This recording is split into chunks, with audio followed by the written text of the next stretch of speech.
This is your Weather Extreme video for Saturday, April the 2nd. I'm meteorologist Brian Peters. Thanks for tuning in. And before I forget it, we have coming up this coming Tuesday, spotter training, the basic spotter training at the Helena Civic Center or the Sports Complex or the Community Center, whatever you want to call it. This program starts at 6:30, and I would love to see you there. And then that will be followed over the weekend, Saturday, a week from today, April the 9th, we'll be downtown Birmingham at the BJCC from about 9 until actually about 3, more closer to 3 o'clock. And we will have a basic in the morning with some presentation by the National Weather Service and by James. And then we will also have the advanced in the afternoon from about 1 to 2:30 or so. So I hope to see you there. The surface map this morning features that cold front that finally has made its way through Alabama and is located on the southeast U.S. coast, and that is helping to allow skies to clear. We still see a few clouds across the southern part of the state. In the upper atmosphere, a trough is approaching us. It's crossing the Mississippi River today and will probably be bottoming out this afternoon, early this afternoon. So tomorrow will be a bit of a coolish day as we get under good northwesterly flow aloft.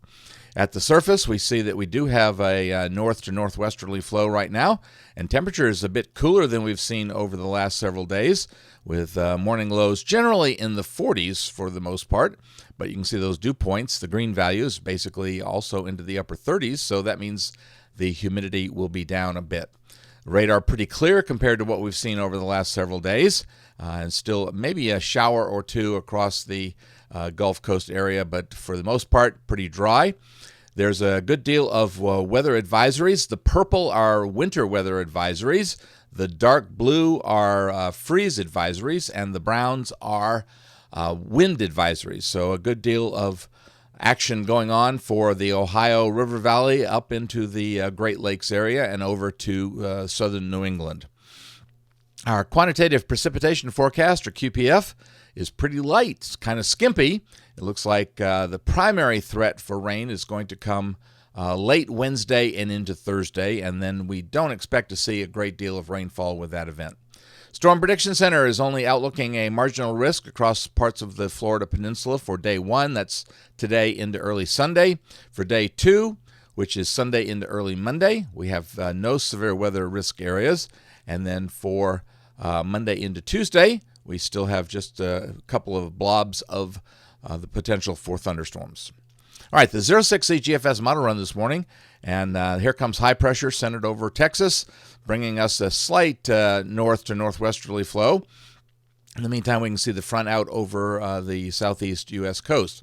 The upper trough should bottom out early this afternoon, and that will pave the way for a rather coolish morning on Sunday morning, as temperatures dip back down into the lower 40s, with a few spots getting into the upper 30s. By Sunday, the trough has moved rather briskly and quickly over into the Atlantic, moved off the U.S. East Coast. So that means that we should have great weather over our area as the high pressure settles in. And we watch the next system, which looks like it's going to stay a little far to our north to give us any real problems.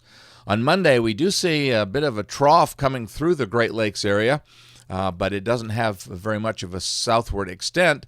So while we have a nice surface low moving into southern New England, we see the front trailing down through and approaching the Tennessee River Valley.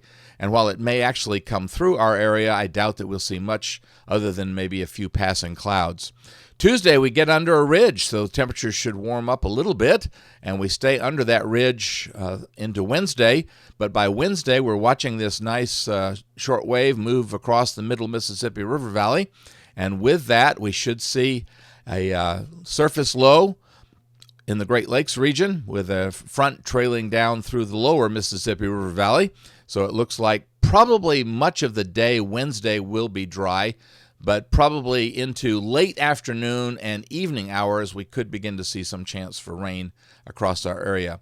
That system moves rather briskly, and Thursday we're already back under northwesterly flow as that trough bottoms out, and that takes the front over to the East Coast. So it looks like our main threat for rain will probably come between, say, about 10 p.m. Wednesday evening and probably about, 9 a.m. on Thursday morning.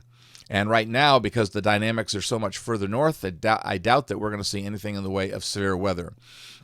The trough becomes the primary feature in our upper air pattern, and we see the high settle in, and we're watching a 1032 high come out of the south central Canada, and that is going to settle down as we see the trough really deepen and deepen over the eastern half of the country.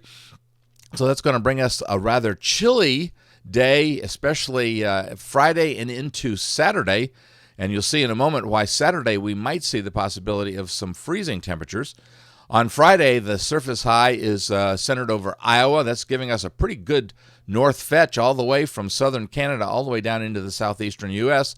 So Friday is going to be a coolish day with highs probably only in the lower 60s, maybe some spots not getting out of the 50s.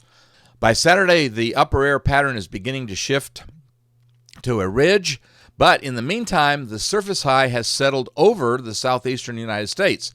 And the reason I think that Saturday morning could be a very chilly morning for us is that this would set up a good radiational cooling pattern with no wind, and as the wind goes calm, we could see temperatures, and the GFS is printing out a 37 for Birmingham, and that means some of those colder valley locations, sheltered locations, could see temperatures dip to near freezing. So patchy frost looks like a pretty good possibility right now, with the potential that some spots may actually see some freezing temperatures.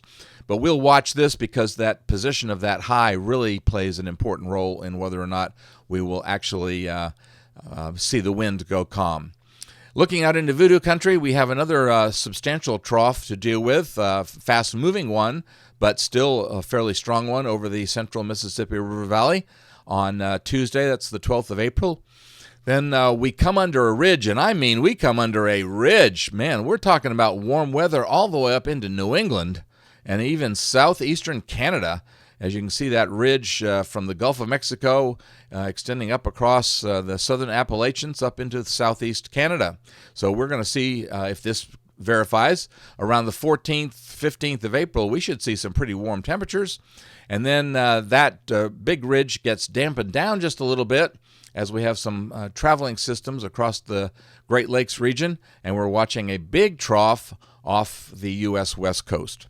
Well, that'll do it for the Weather Extreme video for this morning. Hope that you enjoy this cooler, drier weather across central Alabama for this weekend. I'm meteorologist Brian Peters. Hope that you have a great day, and Godspeed.